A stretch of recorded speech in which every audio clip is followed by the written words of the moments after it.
mintzodromoan elkartuko gara Bortzibitako herritarrak, Launaja, Maita Iñarrita, zerbait ikatuz eta edanez, eta nahi duguna da, Maiorren bueltan elkartzea euskaraz ongi dakin jendia, eta hain ongi moldatzen izena edo ikasten ari dena, eta denak gai berdinen ingurun tertulia pixka bat egiteko.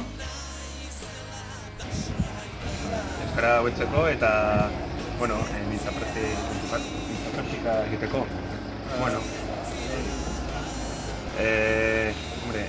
Hemengo hizkuntza delako eta ez bakarrik Bortzietan, Nafarroa osoan eta Euskal Herria osoan. Mintzodromoa matrikulazioa girotzeko egin dugun ekitaldia aurten, 2015ko eta 2016ko matrikulazioa girotzeko. Eta mintzodromo hitzak berak erratzen duen bezala, mintza eta mintzatuz aritzeko lasterketa bat, da?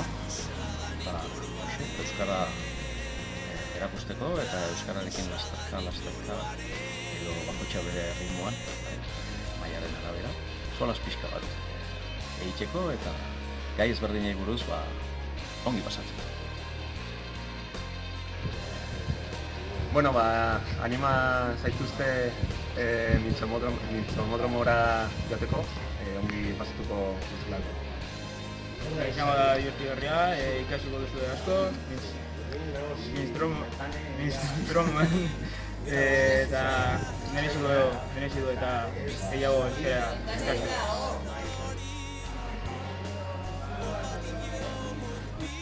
Mintzodromo, eta gero animatu pote pintxo hartzera, ostirala.